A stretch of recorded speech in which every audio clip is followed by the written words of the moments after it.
So another episode without a Megan and Sarah confrontation. At this point, I'm just over it. You know what I mean? Because they have dragged it on for the past 3 episodes and we still haven't gotten it. So WeTV, you played yourself because I no longer care.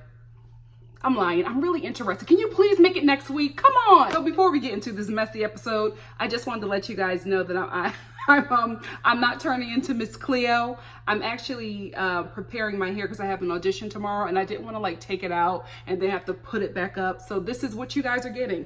This is my pre-audition hair.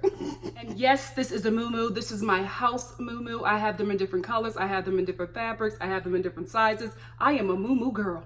So let's start with the people who had the least amount of storyline tonight. Clint and Tracy. So Clint is on his way to go meet or I think pick up Tracy.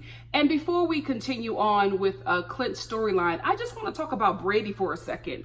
What in the hills have eyes 1 and 2 is going on? When they put the camera on him, I was just like, is he okay? New Mexico, what's going on with your people?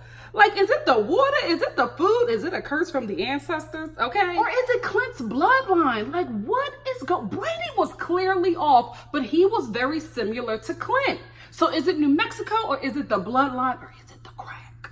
Clint and Brady are in this truck driving to go see Tracy. And when he gets there, he gets a call from the lawyer that he hired for Tracy that he can't go and see Tracy. And so Clint has a panic attack and he throws his phone. And I just want to say, what kind of phones does this cast have? Because they are always abusing phones. I have never in my life been that angry that I throw my $1,000 iPhone to make a point. Clint and Caitlyn did that. And I'm just like, are y'all throwing iPhones or are y'all throwing Cricket Androids? Which one is it? It probably is Cricket. Or an Obama phone. What are those things? Now let's talk about Scott and Lizzy. Lizzy, what is going on? So Lizzy meets with her girlfriend Nell, fresh out of prison. Oh my gosh. When I saw Nell, I was like, Nell, what was you doing in prison? For what, girl? She seemed to look okay. Normally when somebody is in prison, you're just like, oh, okay. Yeah, your life was rough, so you went to prison. But Nell looked healthy. Healthy body and probably sound mind, but even when they showed her mugshot, she seemed, look, you know what, looks can be deceiving. She was probably in there for manslaughter. It be the ones, them sweet face ones. Like, what are you in here for? Manslaughter. Okay. Anyway, Lizzy is meeting with her friend Nell and she's like taking her on a shopping spree with Scott's credit card. And while they're shopping, Nell asks Lizzy if she's like really falling in love with Scott because Lizzy showed her that she's engaged and she's been out a week, guys. Can you believe that this has been a week in Lizzy's life? Like, girl, this is you. Your life is so chaotic. This has been a week. At least other people, it's been like months and months and months. With Lizzy, this is just like a week of craziness, sis. You need a Yama Van Zant. WeTV, I'm telling you, get that woman on the show because these people need help. So anyway, Lizzy is shopping or whatever, and Nell is very concerned about her friend. She even says in her confessional that she feels like she's tricking Scott. Even Lizzy admits it, but she's just like, I used to trick him, but now I'm in love with him. But then she admits that she's still tricking him. And I'm like, girl, you're confused. You just want the money to keep on flowing. And even Nell said that she thinks that Lizzy is addicted to like money and addicted to like getting things. And I believe her. I believe that not that she's addicted to it, but this is all that she knows. I think that she's been tricking her entire adult life and probably teen and young teen life and young adult life. So she doesn't really know how to do anything else. I think this is just in her behavior or embedded in her behavior because she's been doing it for so long. And when people point it out, she's like always shocked because she made up in her mind but not in her heart or in her body that she loves Scott because she can't even bring herself to kiss him. Her body is rejecting him. And she's making up this story about how she gave her life back over to the Lord because even when she said to Nell, when she was talking about how she was tricking him, she was just saying, yeah, he just buys me nice things. He takes care of me and he doesn't want any sex. I don't even have to kiss him. That's not because you gave your life back over to the Lord. That's because she's not attracted to Scott. Frankly, I think he disgusts her. Also think that she did not mean to mention to Nell that she was tricking Scott. I think because she was with her girlfriend and she finally had somebody she could talk to that wasn't her daughter, she just started talking and just started telling all her tea, all her scamming. And I was like, Lizzy, I don't think you meant to say that, sis, because you just said that Scott is a trick. And since we're here talking about Scott, can we please talk about those teeth? It's so cartoonish. It looks like he just glued chiclets into his mouth. I feel so bad for him because he can't even talk with teeth. He was sitting over there talking to this questionable black woman. What is their relationship? I'm just like, how did you guys become best friends? Is this like a childhood thing? Did y'all meet at work? Y'all way too close to just be platonic. And I'm not saying that you can't have like friends older in age that are of a different culture, of a different sex. I'm just saying their relationship is very weird because he calls her whenever there's a problem. She gives him advice, but she gives him advice in a way where I'm just like, are y'all exes? Like, what is going? Their relationship is just weird to me. It doesn't give me friend, it gives me some kind of history. Anyway, he's talking to her and he can't even like fully speak. I know the teeth are new, but he was giving me Daffy Duck. I was just like, I know there is spit all over that screen. Let's talk about Jasmine. Let me tell you something. Mother was not mad that her mom sashayed in with all them bags after spending $2,000 on Scott's car. Jasmine was mad because she ain't see anything in them bags for her. Tell the truth and shame the devil, Jasmine. I saw it from a mile away because she just flipped. She did not flip because her mom was using Scott's money. She flipped because her mom spent $2,000 on her and Nell, a friend, and not her. Because Jasmine has a problem with her mom giving attention to anybody else. That's what I think this was about. Because she spazzed out over a subject that I'd never seen her get so upset about. She did speak to her mom about this, but just the way she reacted, I don't know. I just felt like it was because she didn't have anything for her. And not only did she not have anything for her, half of that stuff in there was for Nell. And can we also talk about how when Jasmine started getting angry and Lizzy was just like, after she had introduced her to Nell, and Lizzy was just like, okay, see you now. It got real awkward for a minute. And then Lizzy was just like, you know what? Let me wrap up this girl's trip so I can handle my child. Also, I just want to say, listen, parents are not perfect. All of us have imperfect parents. Some of us have very awful parents, right? Not saying that I don't think that there's anything that a parent can do to warrant this kind of behavior and reaction from their kid. I didn't think that Lizzy did anything in that moment to warrant Jasmine speaking to her like that. Like when she started cursing at her mother and then flipped her off, I was like, okay. I just felt like a line was crossed there. For me, it was just too much. I couldn't take that. I really, really couldn't. And I do understand that her spazzing out is not just from that one moment. I do realize that her cursing at her mother and her giving her mother the middle finger and walking away, I do realize that it's all from the 10 years of life that our mom missed because she was in prison. I honestly get that, right?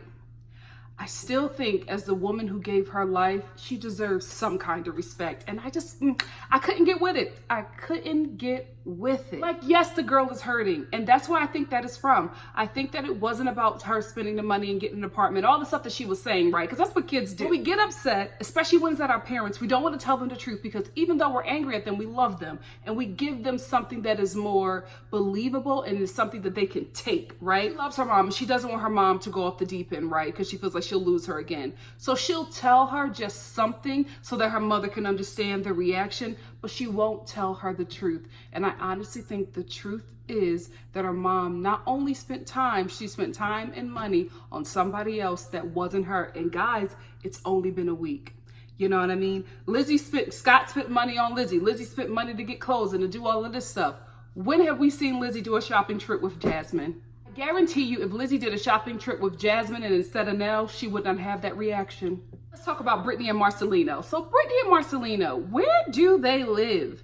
Because these gray painted walls are giving me community center or prison. Are they in an apartment complex? Are they in a house? Are they in the janitor break room in an apartment complex? Are they in a community rec center? Like, what is it? Because those walls, I was just like, this don't look like walls that you will put in a home. Is this a Vegas thing? I will never tire of scenes with Giovanni. That baby is so precious. Brittany, if I was you, I would capitalize off of my kid's cuteness. No shade. You got a beautiful baby. I would put him in all kinds of modeling, whatever you can get. I would even put him in acting, but watch that child. You know what? I don't know. This industry ain't safe for kids. Never mind. Scratch that. Put him in modeling because he's such a cute kid. And you're in a space right now where you have connections to actually do that for him and have him take off.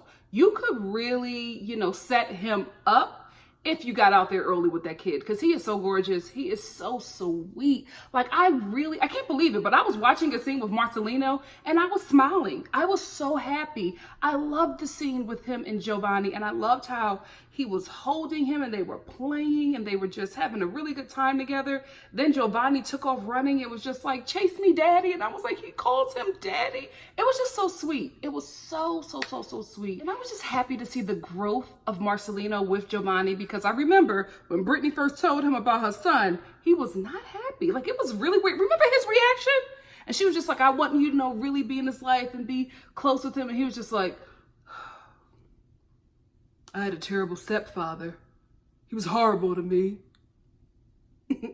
I was like, what the hell does that got to do with Giovanni? So I was nervous, but Giovanni seems to have really taken a liking to him, and Marcelino seems to be doing very well with him. Even on Brittany's Instagram, there are a bunch of pictures of Giovanni and Marcelino, and they seem to just be really working well as a blended family.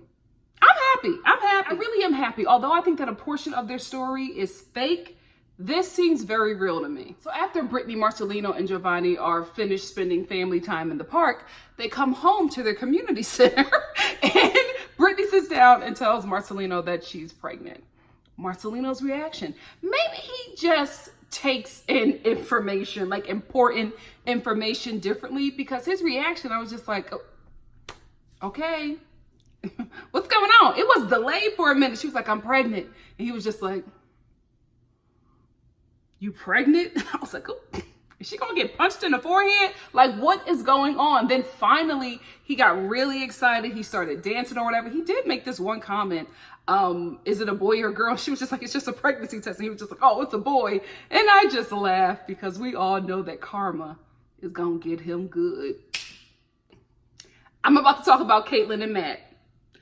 I just need y'all to realize that I am not defending him. I have learned my lesson from defending Matt, okay? That ain't never happening.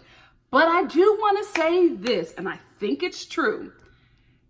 Matt, in the scenes that I saw in this episode, I didn't think that Matt did anything wrong. Xing out the funeral home. We'll talk about that later. But in the scene where they were in the kitchen eating breakfast, Caitlyn was really picking on him. Like, anything he did, it was just like he couldn't do anything fast enough or good enough, because when she asked him to take something out of the car or whatever, he didn't do it. And as soon as he remembered, he was like, oh, I'm going to do it right now. And she was like, no, I told you to take it out so I could just get in the car and go. He was like, it'll just take a second. I'll get it out. And I was just like, Caitlyn, I think this is something else. That's what I think. I think Caitlyn is mad at Matt because her mom passed away and she spent her last days, her mother's last days, she spent those with Matt. And I think she resents him now because she's angry that the time she should have spent with her mother or wanted to spend with her mother, she was spending with Matt. And during her mother's last days, she was just angry at her and didn't talk to her because she was with this guy that she chose to be with. And I think that anything that Matt does just won't be good enough for her, because he was just breathing and Caitlyn was just ready to tear him apart. Even when he was taking out the trash, she was just like, hey, can you take out the trash? And he did it. She still got mad. So I was just like, this is something else. This is not the fact that he's getting on her nerves. This is something else. And I think it's her mom. She resents him now. Now let's talk about this funeral home. This is not funny. I was just like, this is very awkward, because I'm watching the funeral home director become like a counselor. Like, I know they have grief counselors at places like this, but this turned into marriage counseling. At first, she was just like, telling Caitlyn how to deal with this process. Matt was just like, well, what can I do? How can I help with the process? She was giving him information on that. Then it just went full on premarital counseling. Caitlyn's jumping and running out. Matt is jumping and running out because he's just like, I don't want to talk about my relationship. I just came here to pick up her mom's ashes and I'm having counseling. Like, what is going on? But Caitlyn was ready to have this conversation. Like, she was ready to be counseled, which is why I think she needs to get that. I think she needs to get her own counseling. And I think if she wants to be with Matt, they have to get that counseling, because there was a lot of stuff that she wanted to say. But I think when you're dealing with an addict, you walk on eggshells because you don't want to be the one to send them back out there. And to be honest with you, that's unfair. That's unfair to the people in their life, but that's just the reality, right? Because they're very fragile and they run to a drug to help them cope. So I'm thinking that she was afraid to like even really say these things. I'm also thinking that with her mom passing, everything is just boiling up. So being afraid to really say anything to Matt because she doesn't want to send him back out on the streets, and also resenting him because her mother passed away and she wasn't there for her because she was with him. All of that just bubbled up onto this counseling session, which was not about marriage, but it just turned into that. All of that happened, and I felt bad for the both of them because honestly, I felt like Matt was trying. I felt like Matt was trying in the best way that Matt can. You know what I mean? Like, he's 28 years old. He's been in prison so much. He's never had a girlfriend. I don't think there's anything wrong with that, right? But what I'm saying is, I think it's because he's been away so long.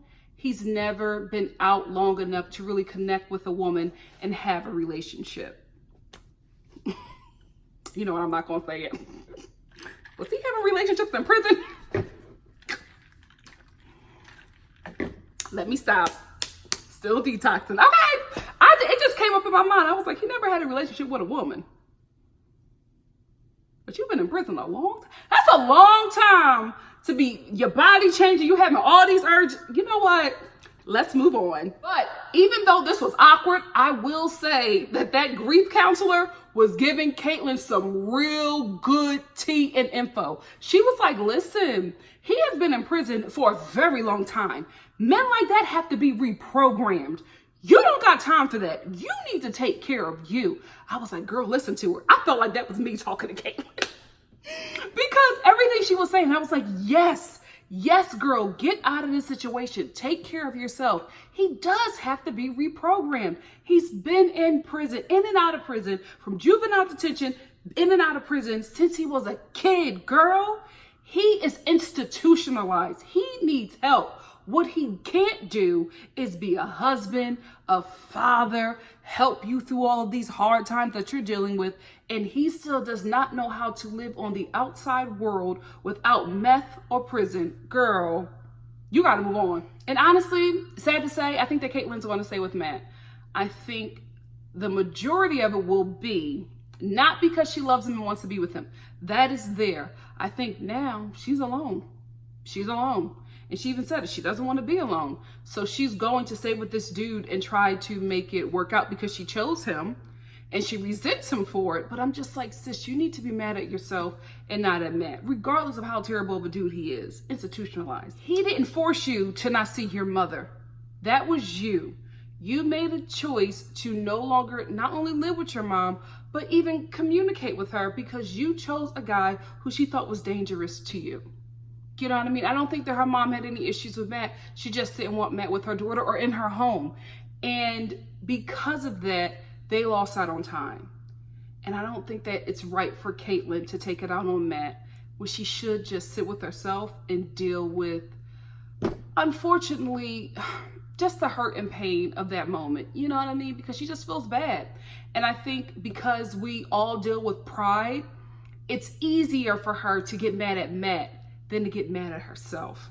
That's what's really going on. All of this stuff that she needs to be dealing with on her own and dealing with her and how she dealt with the situation, she's just lashing out on this dude who is also a firecracker. He got a lot of stuff going on. They're toxic right now.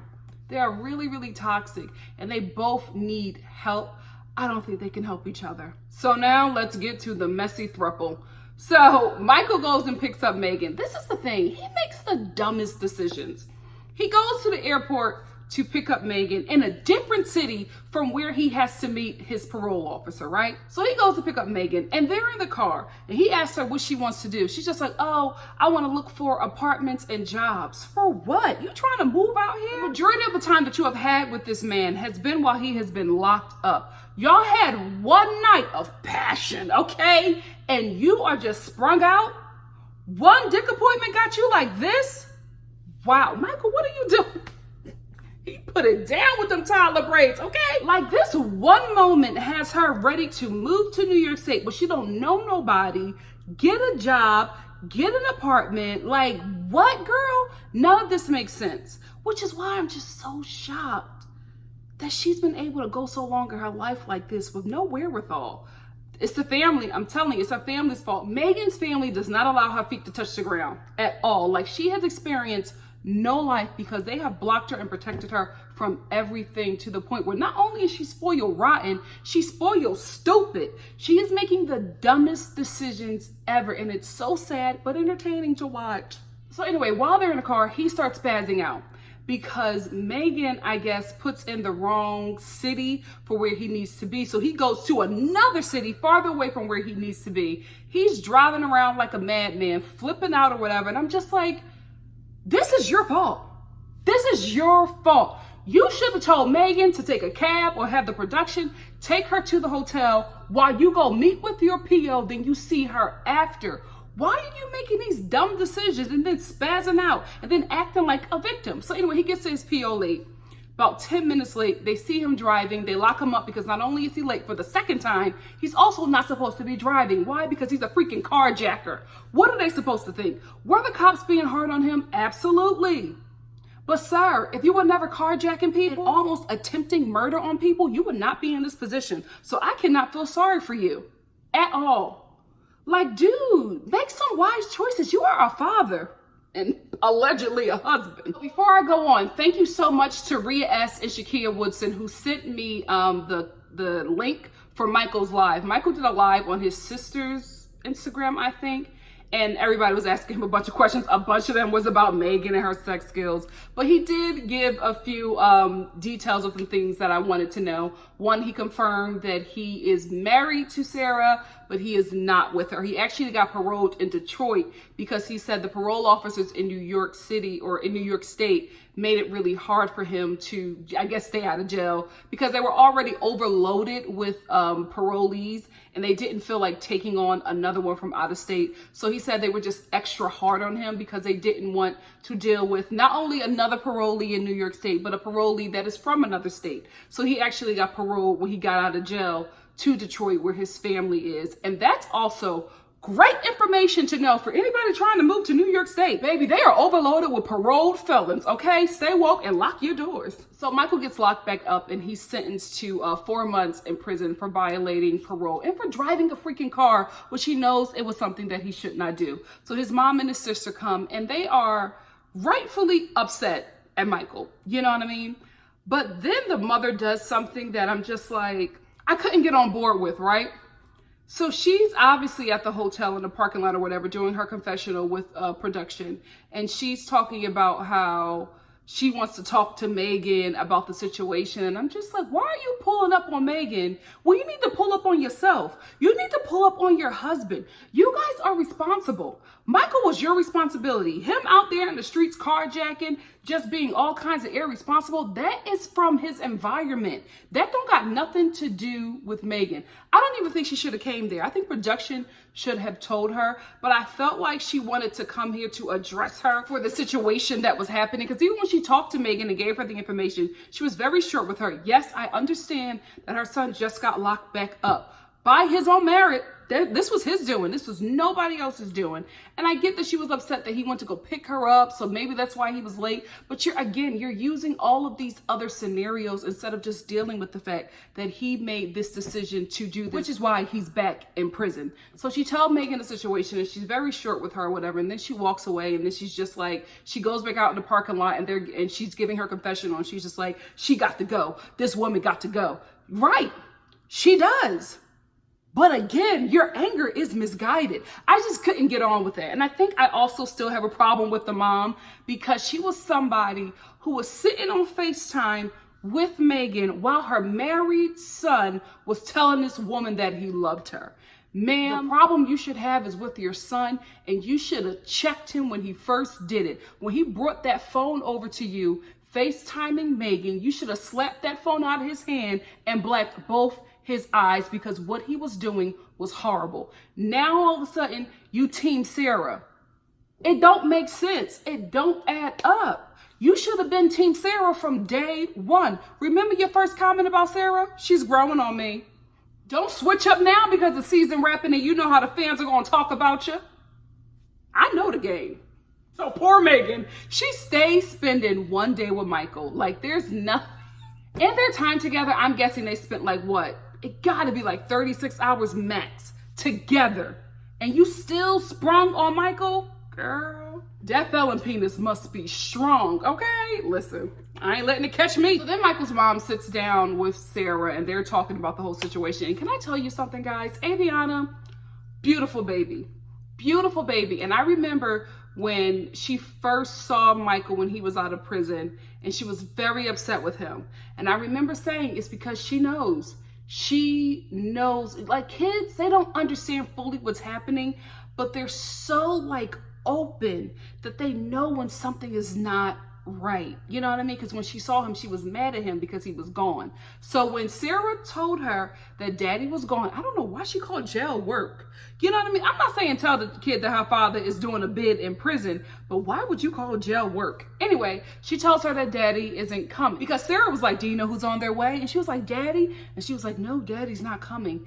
And the joy left that child and her face got low. And I was just like, Sarah, listen, you chose this dude and I'm so sorry for you, but you have got to get a grip on what is happening with your daughter now.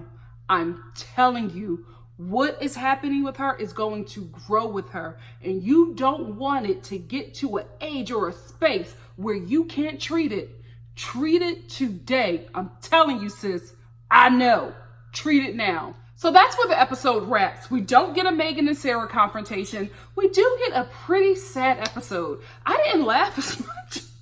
You know what I mean? Like this show, I normally laugh. I have a range of emotions, but this episode was the saddest for me so far. Aside from Caitlyn, that part, I think it was last week's episode when Caitlyn's mother passed away.